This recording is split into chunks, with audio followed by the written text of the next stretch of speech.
അസ്സലാമു അലൈക്കും വറഹ്മത്തുള്ളാ. തദബ്ബുർ സീരീസിന്റെ അടുത്തൊരു വീഡിയോയിലേക്ക് ഏവർക്കും സ്വാഗതം. ജൂത, ക്രൈസ്തവ, ഇസ്ലാം ചർച്ചകൾ പ്രത്യേകിച്ചും ഈ ഒരു കാലഘട്ടത്തിൽ ലോകത്ത് ഒരുപാട് ഇപ്പോൾ കൂടുതലായി ചർച്ച ചെയ്തുകൊണ്ടിരിക്കപ്പെടുന്ന ഒരു സമയമാണ്.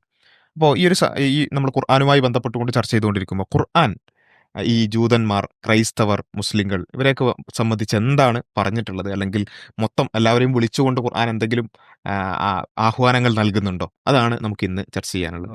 പലപ്പോഴും ഈ ലോകത്ത് പ്രത്യേകിച്ച് അന്താരാഷ്ട്ര തലത്തിലൊക്കെ ഉള്ള ഇങ്ങനത്തെ ചർച്ചകളുണ്ട്. മതങ്ങൾ തമ്മിലുള്ള ചർച്ചകൾ. അതിൽ പ്രധാനമായും ആളുകൾ പറയാറുള്ളത് നമുക്കൊരു പാലം പണിയണം. ഉം. അതായത് വെസ്റ്റും ഈസ്റ്റും തമ്മിൽ ഇപ്പം അതെ. മുഹമ്മദ് വിശ്വാസം പിന്തുടരുന്ന ഒരു വലിയ കൂട്ടം അനുഭാവികളുണ്ട് ഈസ്റ്റിൽ. അതേപോലെ വെസ്റ്റിൽ ഒരു കൂട്ടം വലിയ ക്രൈസ്തവ വിഭാഗമുണ്ട്. അപ്പോൾ ഇവർ തമ്മിലൊരു പാലം പണിയണം. ഈ അകൽച്ച ഉണ്ടാകരുത്. അപ്പോൾ ഇതിനു വേണ്ടിയിട്ടാണ് ഈ ഡയലോഗ്സ്, അതെ. ഇത്തരത്തിലുള്ള സമ്മേളനങ്ങൾ, സർവ്വമത സമ്മേളനങ്ങളൊക്കെ വേണ്ടത് എന്ന രൂപത്തിൽ പറയാറുണ്ട്. പക്ഷെ ഖുർആൻ ഈ പാലം പണിയാനുള്ള ശ്രമം 1400 വർഷങ്ങൾക്ക് മുമ്പേ തുടങ്ങി വെച്ചിട്ടുണ്ട്. ആ പാലം പണിയുന്നതിന് വളരെ ശ്രദ്ധേയമായ ഒരു ഖുർആനിക വചനം വിശുദ്ധ ഖുർആനിലെ 3-ാം അധ്യായം സൂറത്ത് ആൽ ഇമ്രാനിൽ നമുക്ക് കാണാൻ കഴിയും. ഞാൻ ആദ്യം ഒന്ന് പാരായണം ചെയ്യാം. أعوذ بالله من الشيطان الرجيم قل يا أهل الكتاب تعالوا إلى كلمة سواء بيننا وبينكم ألا نعبد إلا الله ولا نشرك به شيئا ولا يتخذ بعضنا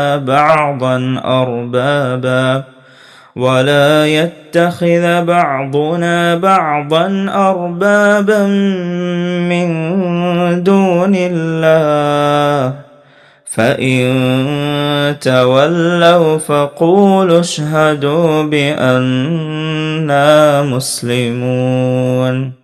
ഇതിൽ അള്ളാഹു മുഹമ്മദ് നബി സല്ലല്ലാഹു അലൈഹി വസല്ലമയോട് പറയാൻ വേണ്ടി പറയുന്നതാണ്. ഖുൽ, നബിയെ പറയുക, യാ അഹ്ലൽ കിതാബ്, ഹേ വേദഗ്രന്ഥങ്ങൾ ലഭിച്ചിട്ടുള്ളവർ, വേദഗ്രന്ഥത്തിന്റെ വക്താക്കളെ. അതായത് ജൂതന്മാരെയും ക്രിസ്ത്യാനികളെയാണ് ഖുർആൻ അഹ്ലുൽ കിതാബ് എന്നതുകൊണ്ട് ഉദ്ദേശിക്കുന്നത്. കാരണം അവർക്ക് മുമ്പ് തൗറാത്ത്, ഇഞ്ചീൽ പോലുള്ള വേദഗ്രന്ഥങ്ങൾ ലഭിച്ചിട്ടുണ്ടല്ലോ. തആലൗ ഇലാ കലിമത്തിൻ സവാഇൻ ബൈനനാ വബൈനക്കും, നിങ്ങൾക്കും നമുക്കുമിടയിൽ ഒരുപോലെയുള്ള ഒരു വാചകത്തിലേക്ക്, അതായത് നമുക്ക് കോമൺ ആയിട്ടുള്ള, നമുക്ക് എല്ലാവരും പങ്കുവെക്കുന്ന ഒരു വാചകത്തിലേക്ക് കടന്നു വരൂ, വരൂ, കടന്നു വരൂ. നിങ്ങൾ കടന്നു വരൂ എന്ന് പറയണം എന്ന് മുഹമ്മദ് നബി സല്ലല്ലാഹു അലൈഹി വസല്ലമയോട് അള്ളാഹു പറയാണ്. അങ്ങനെ നബി സല്ലല്ലാഹു അലൈഹി വസല്ലമയോട് വിളിക്കാൻ പറയാണ്. അല്ലാ നഅബുദ ഇല്ലല്ലാഹ്, എന്താണ് ആ കോമൺ ആയ വാചകം? അല്ലാ നഅബുദ ഇല്ലല്ലാഹ്, അള്ളാഹുവിനെ അല്ലാതെ, അതായത് യഥാർത്ഥത്തിലുള്ള ദൈവത്തെ അല്ലാതെ, യഥാർത്ഥത്തിൽ ആരാധനക്ക് അർഹിക്കുന്ന പ്രപഞ്ച സൃഷ്ടാവിനെ അല്ലാതെ വേറെ ആരെയും ആരാധിക്കുകയില്ല എന്ന്. വലാ നുശ്രിക ബിഹി ഷൈഅ, അവനിൽ യാതൊന്നിനെയും പങ്കു ചേർക്കുകയില്ല. ഈ വാചകത്തിലേക്കാണ് നിങ്ങൾ കടന്നു വരേണ്ടത്. അപ്പോൾ ഈ വാചകത്തിന് വലിയൊരു പ്രസക്തിയുണ്ട്. ഖുർആൻ പറഞ്ഞ ഈ ഒരു പ്രയോഗം ഉണ്ടല്ലോ, ഉം. അതായത് നമുക്കും നിങ്ങൾക്കും ഒരുപോലെയുള്ള വാചകം എന്ന്. യഥാർത്ഥത്തിൽ ക്രിസ്ത്യാനികൾ പറയുന്നത് എന്താ? അവർ മോണോത്തിസ്റ്റുകളാണെന്നാണ് അവർ Yes. പറയാ. ജൂതന്മാർ അതെ, പറയുന്നതും ജൂതന്മാർ പറയുന്നതും ഞങ്ങൾ മോണോത്തിസ്റ്റ്. അതുകൊണ്ടാണ് ഈ ക്രൈസ്തവത, അതേപോലെ ജൂതമതം, ഇസ്ലാം, ഈ 3 മതങ്ങളെക്കുറിച്ച് മോണോത്തിസ്റ്റിക് റിലീജിയൻസ് എന്നാ പറയാ. അല്ലെ, ഏകദൈവ സങ്കല്പമുള്ള മതങ്ങൾ എന്നാണ്. പക്ഷേ യഥാർത്ഥത്തിൽ ഏകദൈവ വിശ്വാസം ഉണ്ടോ ഇല്ലേ എന്നുള്ളത് വേറെ വിഷയമാണ്. ഇപ്പോൾ ക്രൈസ്തവർ പറയാ ത്രിയേകത്വം എന്നാണ്. ഉം. ഒരു 3 കൂടി ചേർന്ന ഒരു ഏകത്വത്തെ കുറിച്ച് തന്നെയാണ് അവരും സംസാരിക്കുന്നത്. ഏതായാലും അങ്ങനെ കോമൺ ആയിട്ടുള്ള ഒരു വാചകത്തിലേക്ക് എനിക്ക് വരിക. ഈ ഒരു സമീപനം വളരെ പ്രസക്തമാണ്. കാരണം എന്താന്ന് വെച്ചാല് വളരെ പിന്നെ പലതരത്തിൽ പ്രശ്നങ്ങളുള്ള ഒരു ലോകത്ത് ഖുർആൻ വിളിച്ചു പറയാണ് നമുക്ക് പ്രശ്നങ്ങളെ കുറിച്ച് ചർച്ച ചെയ്യുന്നതിന് പകരം നമുക്ക് ഉം. കോമൺ ടേംസിനെ അതെ, കുറിച്ച് ചർച്ച അതെ, ചെയ്യാം. അതെ. നമുക്ക് വിയോജിപ്പുകളെ കുറിച്ച് ചർച്ച ചെയ്യുന്നതിന് പകരം നമുക്ക് യോജിപ്പിനെ കുറിച്ച് ചർച്ച ചെയ്യാം. ഉം. എന്താണ് ആ കോമൺ ടേം? ഉം. അതെന്ന് പറയുന്നത് എന്താണ്? അല്ലാ നഅബുദ ഇല്ലല്ലാഹ്, നമ്മളെയും നിങ്ങളെയും എല്ലാവരെയും സൃഷ്ടിച്ച, ജൂതനെയും ക്രൈസ്തവനെയും അതുപോലെ തന്നെ മുസ്ലിമിനെയും മതമുള്ളവനെയും ഇല്ലാത്തവനെയും എല്ലാവരെയും സൃഷ്ടിച്ച ആ ഏകനായ സട്ടാവിലേക്ക് അവന് മാത്രം ആരാധനകൾ കൊടുക്കുക എന്നത് ഞങ്ങൾക്കും നിങ്ങൾക്കിടയിൽ അഭിപ്രായ വ്യത്യാസമില്ലാത്തതാണെന്ന് ഖുർആൻ പറയാണ്. അതെ. അപ്പൊ അതിലേക്ക് തിരിച്ചു വരിക എന്നുള്ളതാണ് ഖുർആൻ വിളിക്കുന്നത്. അപ്പോൾ നമുക്ക് അവരുടെ വേദങ്ങൾ പരിശോധിച്ച് നോക്കിയാലും ഇതേ കാര്യം കാണാൻ സാധിക്കും. ഉം. പിന്നെ നമുക്ക് തോറ എടുത്ത് നോക്കാം, പഴയ നിയമം എടുത്ത് നോക്കുകയാണെങ്കിലും പുതിയ നിയമം എടുത്ത് നോക്കുകയാണെന്നുണ്ടെങ്കിലും ഇതേ കാര്യം, അതായത് ഏകനായ സട്ടാവിനെ ആരാധിക്കുക, ഇസ്രായേലിയരുടെ സട്ടാവിനെ ആരാധിക്കുക, അല്ലെങ്കിൽ ഏകനായ പിന്നെ എല്ലാവരെയും സൃഷ്ടിച്ച സട്ടാവിനെ ആരാധിക്കുക എന്നുള്ളത് ഏറ്റവും പ്രധാനപ്പെട്ട കൽപ്പനയായിട്ട് തന്നെ എന്ത് ചെയ്യുന്നുണ്ട്, നമുക്ക് ഈ ജൂത ക്രൈസ്തവ മതങ്ങളിൽ അല്ലെങ്കിൽ മുൻകാല പ്രവാചകന്മാർ പഠിപ്പിച്ചതായിട്ട് നമുക്ക് ആ ഒരു അധ്യാപനം കാണാൻ പറ്റുന്നുണ്ട്. അപ്പോൾ അവർ മൂസാ നബി അലൈഹി സ്വലാം, അതായത് മോശെ പഠിപ്പിച്ച, ഈസാ നബി അലൈഹി സ്വലാം, യേശു പഠിപ്പിച്ചിട്ടുള്ള ആ കോമൺ ടേമിലേക്ക് നിങ്ങൾ വരൂ എന്ന് പറയുന്ന ഒരു ഐക്യത്തിന്റെ വിളിയാണ് യഥാർത്ഥത്തിൽ ഖുർആൻ ഇവിടെ ചെയ്യുന്നത്. മുൻകാല വേദങ്ങളിലൊക്കെ നമുക്കത് കാണാൻ അതെ. പറ്റും. ഇപ്പൊ അങ്ങനെ ഇപ്പോഴും നമുക്ക് ബൈബിളിലൊക്കെ ആ ഉം. വചനങ്ങൾ കാണാൻ കഴിയും. ഇപ്പൊ മോശെ പ്രവാചകനാണ് തൗറാത്ത് ലഭിച്ചത് എന്നാണല്ലോ ഉം. എല്ലാവരും ഉം. വിശ്വസിക്കുന്നത്. മോശെ പ്രവാചകന്റെ 10 കൽപ്പനകൾ അതിപ്രശസ്തമാണ്. അതിൽ ഒന്നാമത്തെ കൽപ്പന തന്നെ ഈ ഏകദൈവാരാധനയുമായി ബന്ധപ്പെട്ടുകൊണ്ടാണ്. ഞാൻ അതൊന്ന് വായിക്കാൻ തോന്നുന്നു. ബൈബിളിലെ പഴയ നിയമത്തിലെ പുറപ്പാട് പുസ്തകത്തിലെ, നമ്മൾ ഇംഗ്ലീഷിൽ ദ ബുക്ക് ഓഫ് എക്സോഡസ് എന്നൊക്കെ പറയുന്ന പുറപ്പാട് പുസ്തകത്തിലെ 19-ാം അധ്യായത്തിലെ അവസാനത്തെ വചനം, അതായത് 25-ാമത്തെ വചനത്തിലാണ് ഇത് പറയുന്നത്. മോശെ ഇറങ്ങി ചെന്ന് ജനത്തോട് സംസാരിച്ചു. അതായത് ഇനി മോശ പറയുന്ന കാര്യങ്ങളാണ് പറയാൻ പോകുന്നത്. അടുത്ത അധ്യായം തുടങ്ങുകയാണ്. പുറപ്പാട് പുസ്തകത്തിൽ 20-ാം അധ്യായം. 19 അധ്യായത്തിലെ അവസാനത്തെ വാചകം മോശ ജനങ്ങളോട് ഇറങ്ങിച്ചെന്ന് സംസാരിച്ചു എന്നുള്ളതാണ്. 20-ാം അധ്യായം തുടങ്ങുന്നത് 10 പ്രമാണങ്ങൾ തലക്കെട്ടതാണ്. ഒന്നാമത്തെ കാര്യം, ഒന്നാമത്തെ വചനം, ദൈവം അരുളി ചെയ്ത വചനങ്ങളാണിവ. അടിമത്തത്തിന്റെ ഭവനമായ ഈജിപ്തിൽ നിന്നു നിന്നെ പുറത്തു കൊണ്ടുവന്ന ഞാനാണ് നിന്റെ ദൈവമായ കർത്താവ്. ഞാനല്ലാതെ വേറെ ദേവന്മാർ നിനക്കുണ്ടാകരുത്. മുകളിൽ ആകാശത്തിലോ താഴെ ഭൂമിയിലോ ഭൂമിക്കടിയിലോ ജലത്തിലോ ഉള്ള ഒന്നിന്റെയും പ്രതിമയോ സ്വരൂപമോ നീ നിർമ്മിക്കരുത്. അവക്ക് മുമ്പിൽ പ്രണമിക്കുകയോ അവയെ ആരാധിക്കുകയോ ചെയ്യരുത്. വളരെ കൃത്യമായി മോശെ പ്രവാചകൻ നൽകുന്ന ഒന്നാമത്തെ കൽപ്പന ഇതാണ്.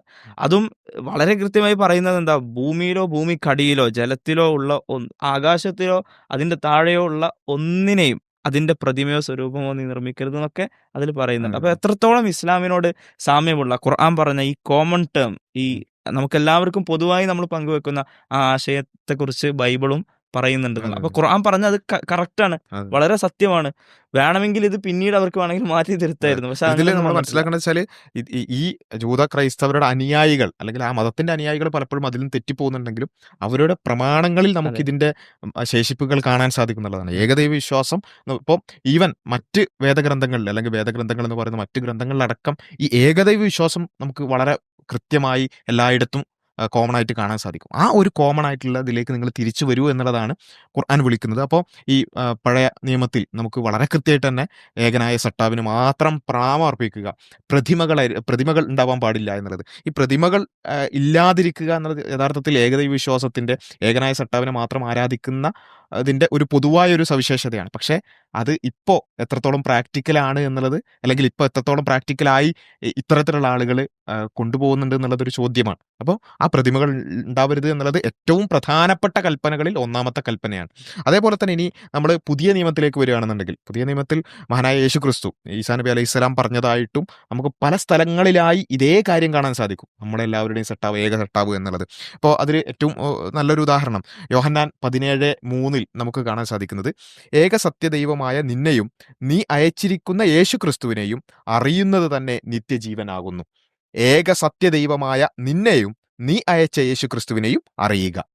അപ്പോൾ ഉം. ഇത് വളരെ കൃത്യമായിട്ട് നമുക്ക് ഇത് ഒന്നുകൂടി പറയാണ്, ഇതാ, ഏക സത്യം ദൈവമായ നിന്നെയും നീ അയച്ചിരിക്കുന്ന യേശു ക്രിസ്തുവിനെയും അറിയുന്നത് തന്നെ നിത്യജീവനാകുന്നു. ഇത് വളരെ കൃത്യമായിട്ട് നമുക്ക് കാണാൻ സാധിക്കും. അപ്പോൾ ഏക സത്യദൈവം, ആ സത്യദൈവം അയച്ചിട്ടുള്ള അയച്ചിട്ടുള്ള യേശു ക്രിസ്തു എന്നുള്ളത് വളരെ കൃത്യമായി നമുക്ക് കാണാം.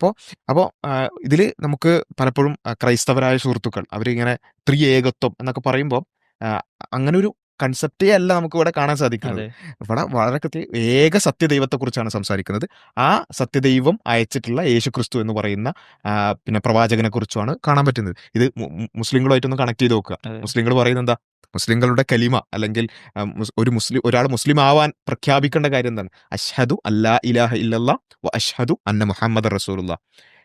അഷ്ഹദു അല്ലാ ഇലാഹ ഇല്ലല്ലാ, ഏകനായ സട്ടാവല്ലാതെ, അള്ളാഹു അല്ലാതെ മറ്റൊരു ദൈവമില്ലെന്ന് ഞാനിതാ സാക്ഷ്യം വഹിച്ചിരിക്കുന്നു.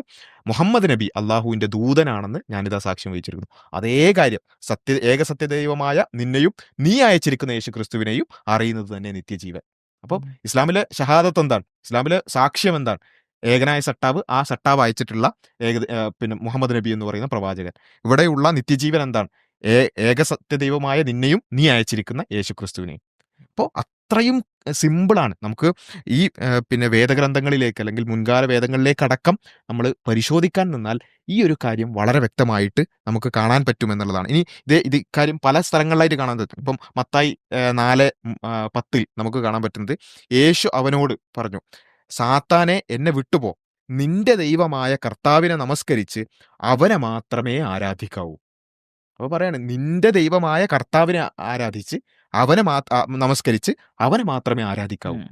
വളരെ കൃത്യമായി ഏക ദൈവത്തെ അല്ലെങ്കിൽ ഏകനായ കർത്താവിനെ, ഏകനായ സട്ടാവിനെ, ഏകനായ സത്യദൈവത്തെ അവനെ മാത്രമേ ആരാധിക്കാവൂ. അവനെ മാത്രമേ പ്രണാമം അർപ്പിക്കാവുള്ളൂ. അവന് പ്രതിമകളില്ല അല്ലെങ്കിൽ പ്രതിമകൾ ഉണ്ടാവാൻ പാടില്ല. ഈ ഒരു ആശയം ഖുർആൻ പറഞ്ഞ സവ ഇംബൈനനാ വബൈനക്കും, ഞങ്ങൾക്കും നിങ്ങൾക്കും ഇടയിൽ ഒരുപോലെയുള്ള പ്രമാണങ്ങളിലെങ്കിലും വ്യത്യാസമില്ലാത്ത ഒരേപോലെയുള്ള ആ കലിമത്ത്, വാചകത്തിൽ ആ വാചകം, അത് നമുക്ക് വളരെ കൃത്യമായി കാണാൻ സാധിക്കും. ഒബ്വിയസ്ലി നമ്മൾ വിശ്വസിക്കുന്നു, മുസ്ലിങ്ങൾ വിശ്വസിക്കുന്നത് ഈ പിന്നെ യേശുവിനും അതുപോലെ തന്നെ മോശയ്ക്കും ഒക്കെ അയച്ചിട്ടുള്ള പ്രമാണങ്ങളിൽ പിന്നീട് പലതരത്തിലുള്ള കൈകടത്തലുകളും അവരുടെ അനുയായികൾക്ക് പലതരത്തിലുള്ള മാർഗഭ്രംശങ്ങളും സംഭവിച്ചിട്ടുണ്ട് എന്നുള്ളതാണ്. അതാണ് ഇപ്പം നമ്മൾ കണ്ടുകൊണ്ടിരിക്കുന്നത്. പക്ഷേ അവരുടെ അത് പ്രമാണങ്ങൾ അവരുടെ പണ്ഡിതന്മാരടക്കം യെസ് അംഗീകരിക്കുന്ന ഒരു സംഭവമാണ്. അംഗീകരിക്കുന്ന ഒരു കാര്യം. അപ്പോൾ ആ ഒരു കാര്യത്തിലേക്ക്, ആ ഏകനായ സട്ടാവിനെ ആരാധിക്കുക എന്നുള്ള ഒരു കലിമത്തിലേക്ക് തിരിച്ചു വരിക എന്നുള്ള ഖുർആനിന്റെ ആ ഒരു ആഹ്വാനം, ഉം. അത് ആ, മനസ്സിലാക്കുക, അത് ഉൾക്കൊള്ളുക എന്നുള്ളതാണ്. നമുക്ക് ഖുർആന്റെ ബാക്കി ഭാഗം അതിന്റെ ബാക്കി ഭാഗം നമുക്ക് കാണാം. മറ്റൊരു പ്രധാനപ്പെട്ട കോമൺ ടേം വല യത്തഖിദ ബഅദുന ബഅദൻ അർബാബ മിൻ ദൂനില്ലാഹ്. നമ്മൾ പരസ്പരം അള്ളാഹുവിന് പുറമെ, അതായത് യഥാർത്ഥ ഏകസത്യ ദൈവം എന്ന് പറയുന്ന ആ സത്യദൈവത്തിന് പുറമെ മിൻ ദൂനില്ലാഹ് ഒരു റബ്ബിനെ, ഒരു രക്ഷിതാവിനെ സ്വീകരിക്കുകയില്ല എന്നതും എന്താണ്, ഈ കോമൺ ടേം ആണ്. അതുകൊണ്ടാണ് ഇവിടെ പറഞ്ഞത് മറ്റുള്ള ഒന്നിനും പ്രണാമം സ്വരൂപങ്ങൾ അർപ്പിക്കരുത്. ഉണ്ടാക്കരുത്, പ്രതിമ ഉണ്ടാക്കരുത്, പ്രണാമം അർപ്പിക്കരുത്. ഇതിലൊക്കെ നമുക്ക് ഒരുപോലെ കാണാൻ കഴിയുന്നതാണ്. അപ്പോൾ വേറൊരു ദൈവത്തെയും സ്വീകരിക്കരുത് എന്നത് കൂടി നമുക്ക് ഇതിൽ കാണാൻ കഴിയും. അപ്പോൾ ഇതൊരു കോമൺ ടേം ആണ്. അപ്പോൾ യഥാർത്ഥ സത്യദൈവത്തെ അംഗീകരിച്ച് വേറെയും ദൈവങ്ങൾ അംഗീകരിച്ചാൽ ഈ കോമൺ ടേം ആവില്ല. അത് ബൈബിൾ നോക്കിയാലും അങ്ങനെ തന്നെയാണ്, ഖുർആൻ നോക്കിയാലും അങ്ങനെ തന്നെയാണ്. അപ്പോൾ അതാണ് രണ്ടാമത്തെ ഏറ്റവും പ്രധാനപ്പെട്ട പൊതുവായി എല്ലാവരും അംഗീകരിക്കുന്ന, ക്രിസ്ത്യാനികളും ജൂതന്മാരും മുസ്ലിങ്ങളും അംഗീകരിക്കുന്ന വാചകം. ഇതിൽ ഒരു കാര്യം കൂടി ആഡ് ചെയ്യാനുള്ളത്, ഇതിപ്പോൾ പലപ്പോഴും നമ്മുടെ ക്രൈസ്തവരായ സുഹൃത്തുക്കളോട് ഇതൊക്കെ പറയുമ്പോൾ അവർ പറയാറുള്ളൊരു കാര്യമുണ്ട്, പക്ഷെ നിങ്ങളുടെ ദൈവം എന്ന് പറഞ്ഞാൽ അത് 360 ഒന്നല്ലേ, അല്ലെങ്കിൽ അവിടെ ഉണ്ടായിരുന്ന ഒരുപാട് ദൈവങ്ങളിൽ ഉം. ഒന്നല്ലേ എന്നുള്ളതൊക്കെ. അപ്പോൾ ഇവിടെ പിന്നെ അവർ സാധുക്കളാണ്, ഏത് രൂപത്തിലാണത് മനസ്സിലാക്കിയിട്ടുള്ളത്. കാരണം ഖുർആൻ പറയുന്നതുമായിട്ട് ബന്ധപ്പെട്ട് അല്ലെങ്കിൽ ഖുർആൻ അവതരിക്കുമ്പോൾ ആ കാലഘട്ടത്തിൽ എന്ത് ചെയ്തിട്ടുണ്ട്, അവിടെയുള്ള മുശ്രിക്കുകൾ നമ്മൾ പറയും, അവിടെയുള്ള ഉം. ബഹുദൈവ വിശ്വാസികൾ, അവർ പല ദൈവങ്ങളിൽ വിശ്വസിച്ചിരുന്നു, പല ദേവന്മാരിൽ വിശ്വസിച്ചിരുന്നു. ആ സമുദായത്തിലേക്കാണ് എന്ത് ചെയ്തത്, മുഹമ്മദ് നബി സല്ലല്ലാഹു അലൈഹി വസല്ലം വന്നിട്ട് പറയുന്നത്, ഇതൊന്നും അല്ല, ഇതിനെല്ലാം സൃഷ്ടിച്ച സട്ടാവിലേക്ക്, അവനാണ് ഏകദൈവം, അവനാണ് അള്ളാഹ് എന്ന് വിളിക്കുന്നത്. ഇപ്പൊ ഈ അള്ളാഹ് എന്ന് പറഞ്ഞാൽ 360 അല്ലെങ്കിൽ ഏതെങ്കിലും ലാത്തയുടെയും മൂസയുടെയും പിതാവോ ഒന്നുമല്ല. അങ്ങനെയൊക്കെ പലർക്കും പല മിസ്കൺസെപ്ഷൻസ് ഉണ്ടായിരുന്നു. ഇപ്പം ഏകനായ ദൈവത്തെക്കുറിച്ച്, സത്യദൈവത്തെക്കുറിച്ച് ഇസ്രായേലിയർക്ക് പല മിസ്കൺസെപ്ഷൻസ് ഉണ്ടായിട്ടില്ലേ, അല്ലെങ്കിൽ പല സമൂഹങ്ങളിൽ പലതരത്തിലുള്ള പിന്നെ തെറ്റായ ധാരണകളുണ്ടായി. അതേപോലെ അള്ളാഹുവിനെ കുറിച്ച്, ഏകനായ ദൈവത്തെക്കുറിച്ച് ആ കാലഘട്ടത്തിലുള്ള ആളുകൾക്ക് എന്തുണ്ടായിട്ടുണ്ട്, പലതരം പിന്നെ തെറ്റിദ്ധാരണകൾ ഉണ്ടായിട്ടുണ്ട്. അപ്പൊ ആ തെറ്റിദ്ധാരണകളെല്ലാം തിരുത്തി കൊടുക്കുകയാണ് എന്താ ചെയ്യുന്നത്, ഖുർആൻ ചെയ്യുന്നത്. ഖുർആനെ ഖുൽ ഹു അല്ലാഹു അഹദ്, അള്ളാഹു എന്ന് പറയുന്നത് അവൻ ഏകനാകുന്നു, അള്ളാഹു സ്വമദ് അവൻ നിരാശ്രയനാകുന്നു, ലം യലിദ് വലം യൂലദ്, ഈ പറഞ്ഞ എല്ലാത്തിനെയും അവിടെ പൊളിച്ചു കൊടുക്കുകയാണ്.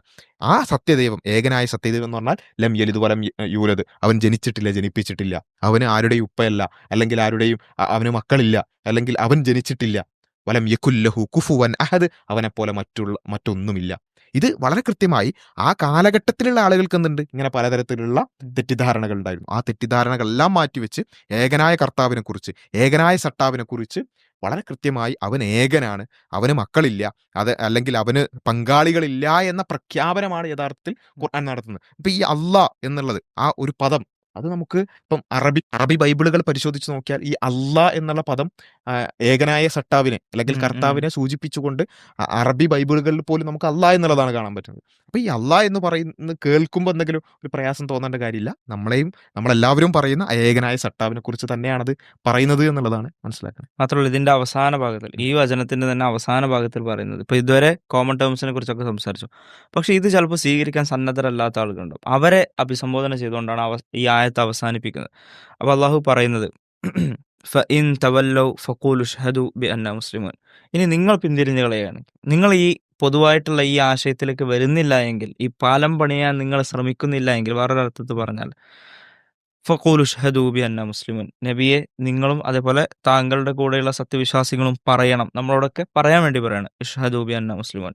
ഞങ്ങൾ ഈ സത്യത്തിന് മുമ്പിൽ സമർപ്പിച്ചിട്ടുണ്ട്. യെസ്. ഞങ്ങൾ അള്ളാഹുവിന് മുമ്പിൽ ഏകദൈവത്തിന് മുമ്പിൽ സമർപ്പിച്ചിട്ടുണ്ട്. ഈ കോമൺ ടേം ആയിട്ടുള്ള കാര്യത്തിന് ഞങ്ങൾ സമർപ്പിച്ചിട്ടുണ്ട്. ഞങ്ങൾ അതിന് കീഴടങ്ങിയിട്ടുണ്ട് അതെ. എന്ന് പറയണം എന്ന് പറയാണ്. അതായത് വളരെ കൃത്യമായിട്ടൊരു പ്രഖ്യാപനമാണ്. അതായത് നിങ്ങളുടെ വേദഗ്രന്ഥങ്ങളിൽ അടക്കം പറഞ്ഞിട്ടുള്ള ഒരു ആശയം ഇവിടെ പറഞ്ഞിട്ടുണ്ട്. ഉം. അതിൽ ആർക്കും സംശയവും ഇല്ല. അതായത് ഏകനായ സട്ടാവിനെ, ഏകനായ സത്യദൈവത്തെ, അവനെ ആരാധിക്കുക. അവൻ അയച്ചിട്ടുള്ള പ്രവാചകന്മാരെ, അന്നത്തെ കാലത്താണ് യേശു ക്രിസ്തു, അതിന് തുടർച്ചയായി മുഹമ്മദ് നബി, ആ പ്രവാചകന്മാരെ അംഗീകരിക്കുക. ഇതാണ് നമുക്ക് എല്ലാവർക്കും ഒരേപോലെ നമ്മുടെ വേദഗ്രന്ഥങ്ങളിൽ കാണാൻ പറ്റുന്ന ഒരു കാര്യം. ഇനി ഇത് നിങ്ങളോട് ഇത് ആഹ്വാനം ചെയ്തിരിക്കുന്നു.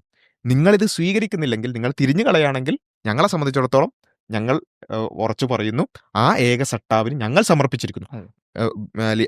ബിഅന്നനാ മുസ്ലിമൂൻ, ഞങ്ങൾ മുസ്ലിങ്ങളാണ്. മുസ്ലിങ്ങൾ എന്ന് പറഞ്ഞാൽ ഞങ്ങൾ സമർപ്പിച്ചവരാണെന്നാണ്. സമർപ്പണം എന്നുള്ളതാണ് ഇസ്ലാം എന്നുള്ളത് കൊണ്ട് അർത്ഥമാക്കുന്നത്.